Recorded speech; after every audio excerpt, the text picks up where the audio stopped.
has no control on who can access the resource. Each resource receives a sensitivity or a security label.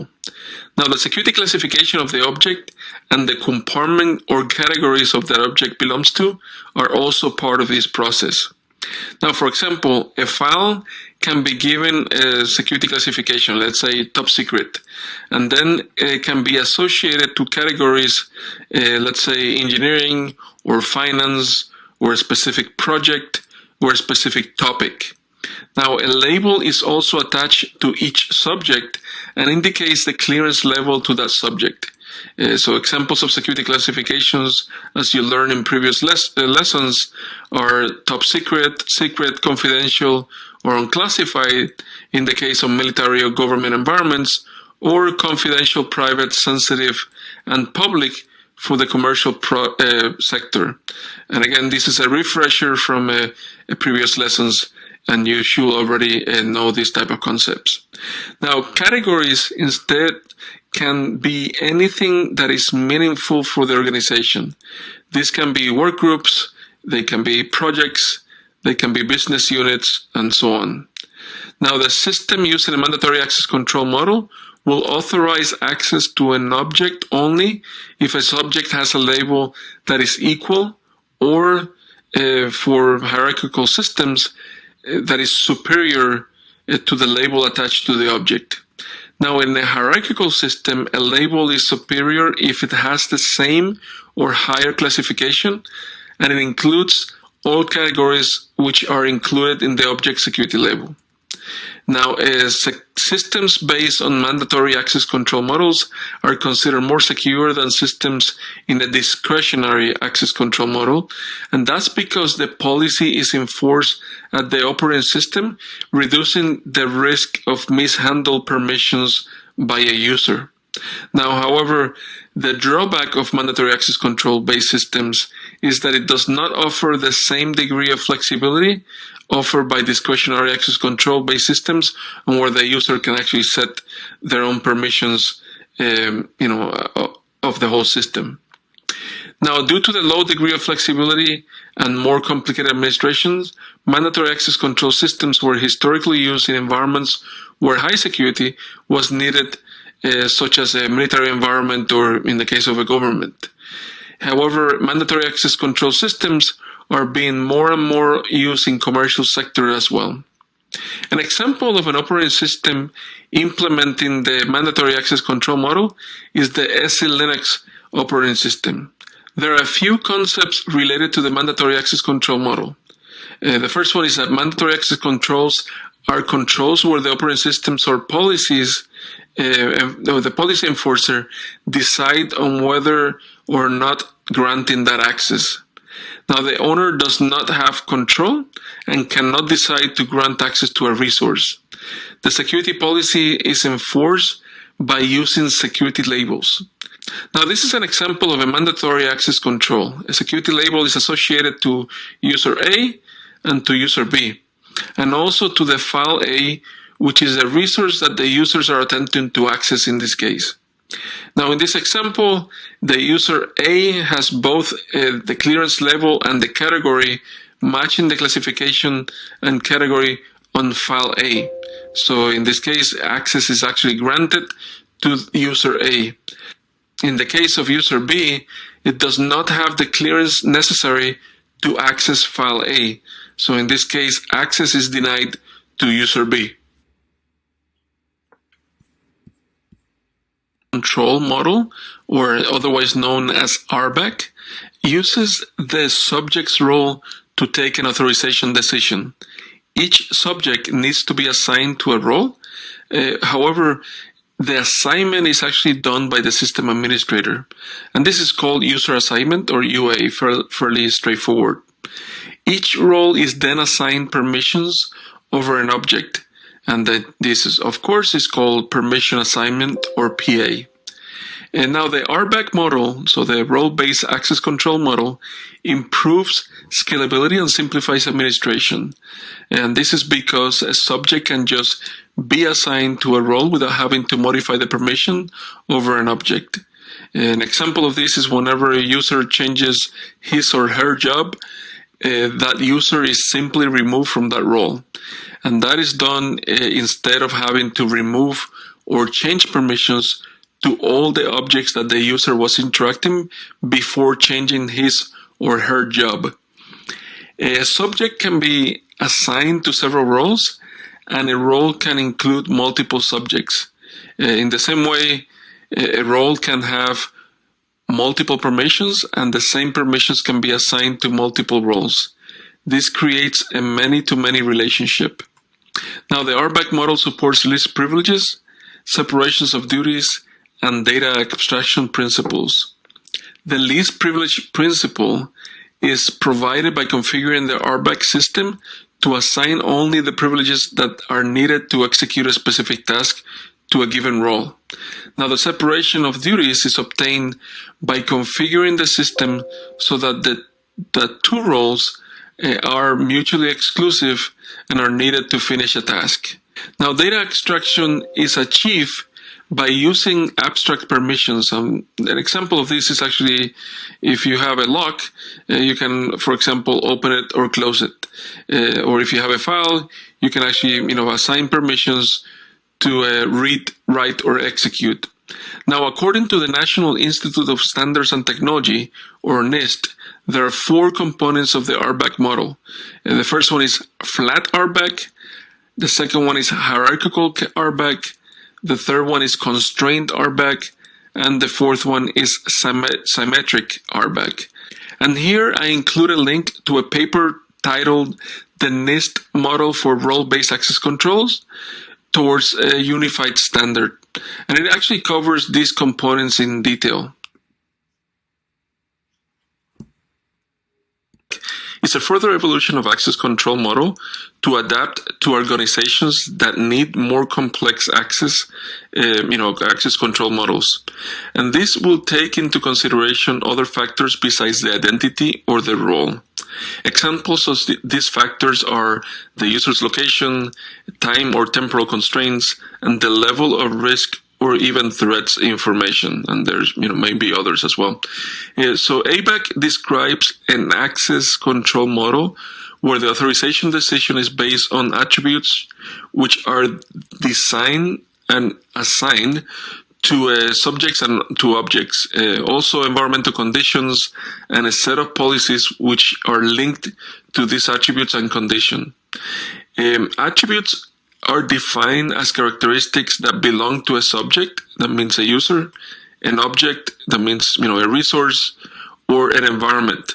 For example, a subject attribute could be the name, the nationality, the organization, a role, some type of identifier, even a security clearance, and many others of that subject. Examples of object attributes are things like name, owner, so the owner of the resource, when the resource or the data was actually created, and so on.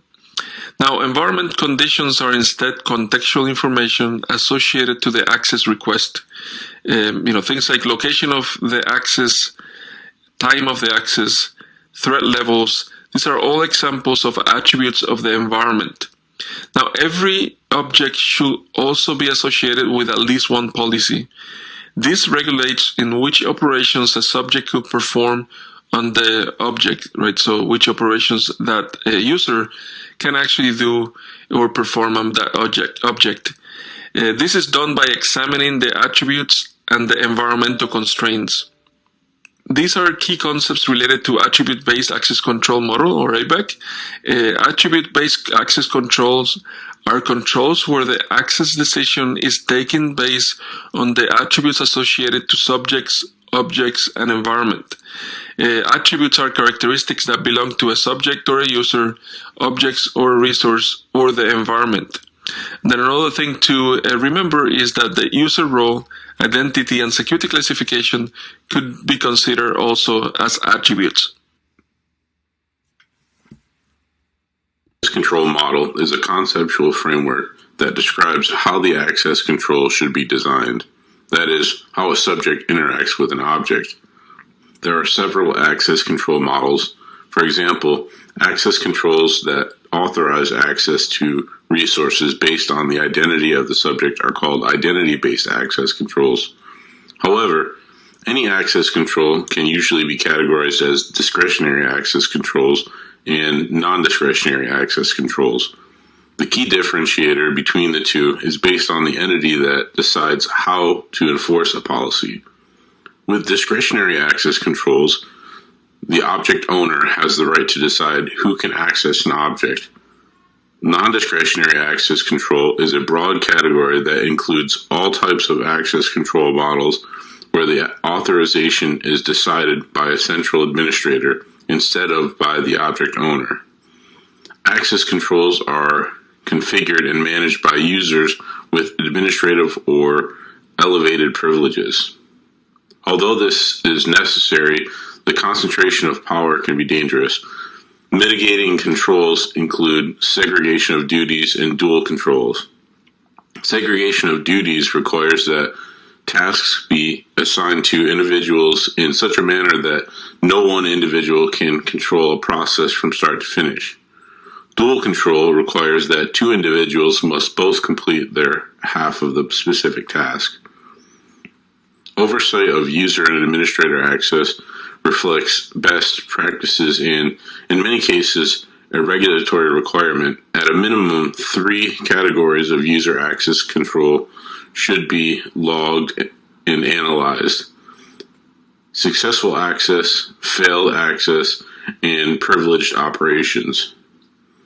It is incumbent on the organization to institute a log review process as well as incident responsive procedures for at-risk or suspicious activity. Another model that can be considered a special case of attribute-based access control is called role-based access control. In reality, this is not a well-defined model and includes any access control model that implements some sort of rule that governs the access to a resource.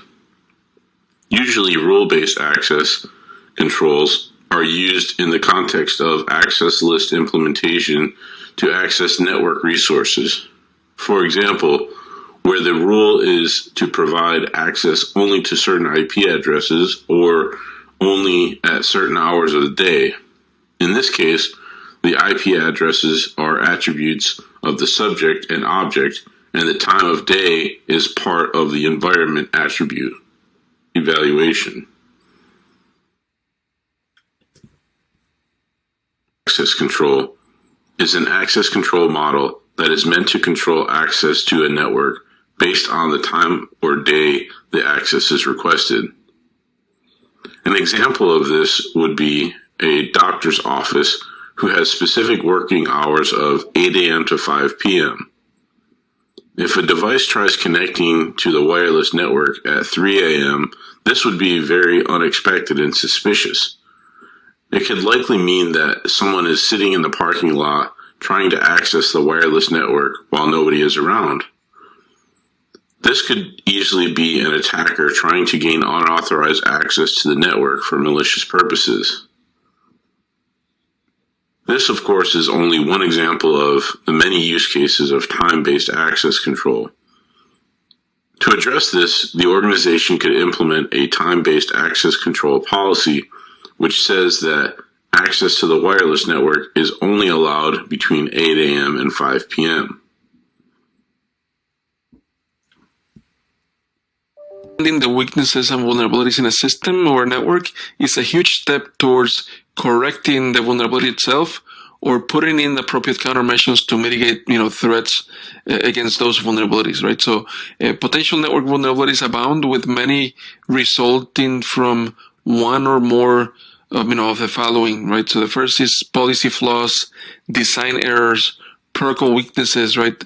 And, that can be in the form of the actual protocol standard or the specification of that protocol or the implementation of the protocol, right? So both a standard or implementation issues, right? Misconfigurations of a system, contribute or can be considered as vulnerabilities, and, goes without saying, software vulnerabilities as well. The human factor, that's a contributing fact for vulnerabilities, and specifically related to two things: just normal errors, right? Human errors, and also social engineering, right? Also hardware vulnerabilities. There are vulnerabilities in hardware as well, not only software. And physical access to network resources.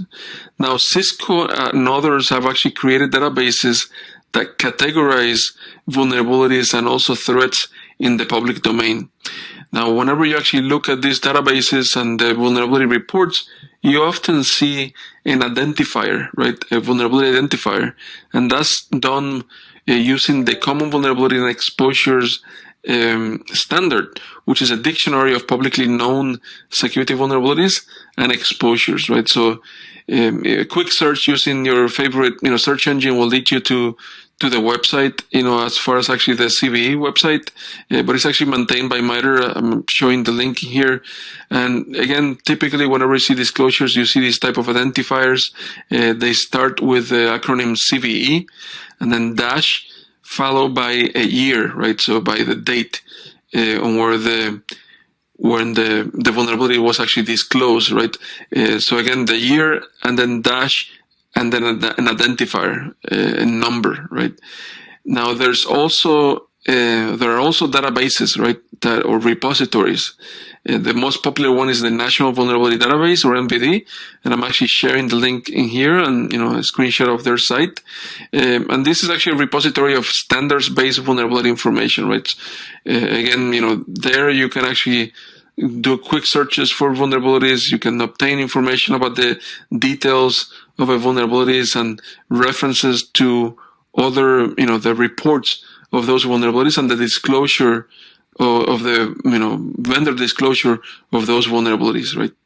Now here are a few examples of the most common type of vulnerabilities, right? So the first one is API abuse. And these are vulnerabilities that are aimed to attack flaws in an application programmable interface or an API, right?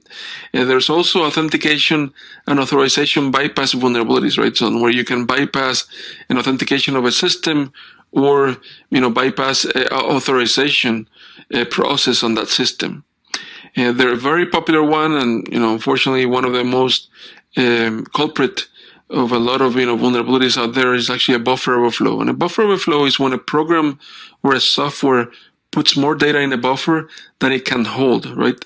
Or it's actually also when a program tries to put data in a memory location past that buffer. And this is done so data outside of the bounds of a block of that allocated memory can corrupt data or crash the program or the operating system as a whole, right? And the worst case scenario is actually leading to, code execution, right? So execution of malicious code. And, the definitely worst case scenario is remote code execution, into the fact that you can manipulate and gain access to a system remotely, right? So from hops away, and, over the internet. Now there's a wide variety of, ways that buffer overflows can occur. And unfortunately, there are many error-prone techniques often used to prevent them, right? So a buffer overflow, typically involves many memory manipulation functions, like in languages like C and C++, where the actual program do not perform bound checking, right? And they can also easily overwrite the allocated bounds of those buffers. A perfect example is string copy that can cause vulnerabilities when used incorrectly, right? That's a very typical one that we have seen for the last, several years, right? So here's an example code that actually shows a buffer, right? So that buffer actually includes a small chunk of data. And that data is actually hello world in my example, right? So an attacker actually can take advantage of this, vulnerability to send data that can put, that data in a memory location past that buffer, right? As I'm showing here.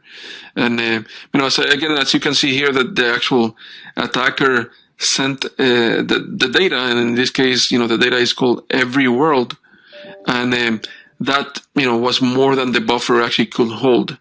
Subsequently, actually is writing to the adjacent memory location, right? So, of course, in this example, it's a very simplistic one, but it represents how an attacker can then write instructions to the system and potentially cause a local or remote code execution, right? So, in several of these attacks, the attacker actually writes what we call shell code. And, that shell code is actually used to invoke instructions and manipulate the system, right? Now, moving along, there's another type of vulnerabilities that is very common and unfortunately, very pervasive nowadays, is a cross-site scripting vulnerability, right? So if the short is XSS. And this is a type of web application vulnerability where malicious scripts are injected into legitimate and trusted websites, right? So an attacker actually can launch an attack against a cross-site scripting vulnerability using a web application and does that to send malicious code, typically in the form of a browser-side script. This is actually done to a user, right? To fool a user to potentially follow a malicious link or many other things, right? Now, cross-site scripting vulnerabilities are quite widespread and occurs anywhere where a web application uses input from a user, within the output that it generates without validating or encoding it, right? So there are several types of cross-site scripting vulnerabilities, right? So you have things like reflected cross-site scripting vulnerabilities, stored cross-site scripting vulnerabilities, and you probably don't have to go into that detail for the exam, but I'll invite you to visit the document that I'm actually sharing here, because Cisco actually has documented, and explained all the different types of cross-site scripting vulnerabilities available, and I'm including a link here for your reference. Another type of, web-based vulnerability or web application vulnerability is a cross-site request forgery, or CSRF, right? And this is a vulnerability that forces an end user to execute malicious steps on a web application, right? So this is typically done after the user is authenticated, in that application. And generally, this type of, attacks or CSRF attacks target stage chaining request, and the attacker cannot steal data since, he or she cannot, has no way to see the response to the forged request, right? So CSRF attacks are actually carried with a combination of, of course, technical implementations, but also social engineering, right?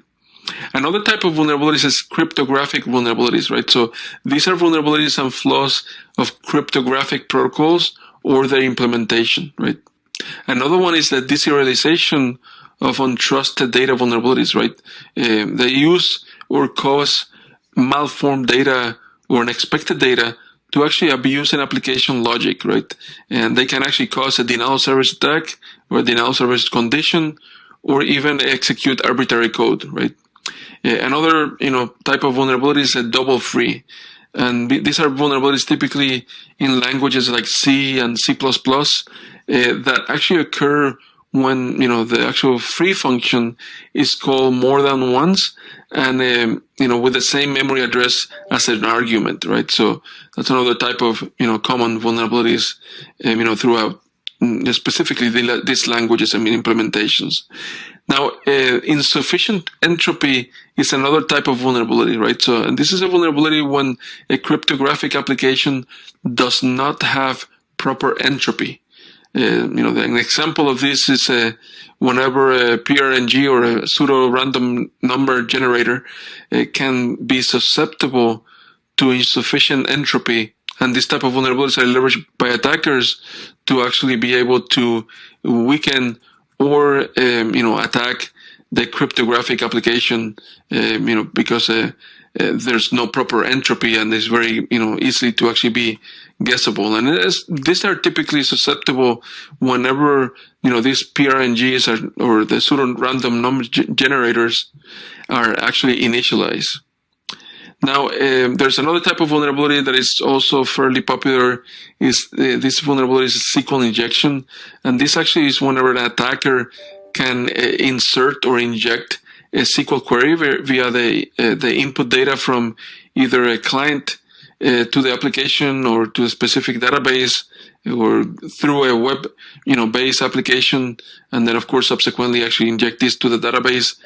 So attackers can actually exploit SQL injection vulnerabilities to read sensitive data from the database, or to modify or delete database data, right? So they can also execute administration operations on the database and even issue commands to the operating system, right? So these are pretty serious, type of vulnerabilities. And of course, if they're they're leveraged, correctly, all bets are off.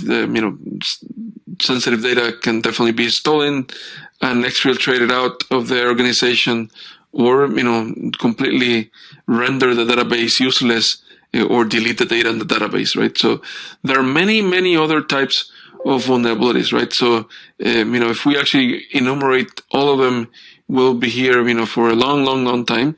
But I wanted to share with you a really good reference, really good website that actually has tons of different types of vulnerabilities and how, they actually, are introduced, but not only that, but how they can be mitigated, right? And that is actually the OWASP, or the OWASP Foundation. And I'm actually sharing their website here, right? So OWASP is a non-profit, charitable organization that has been dedicated to educate, many organizations to develop, acquire, operate, and maintain applications that actually can be trusted, right? So that's actually their motto, or their slogan, right? They maintain many different resources that security professionals actually can use to learn about different attacks and different vulnerabilities, right?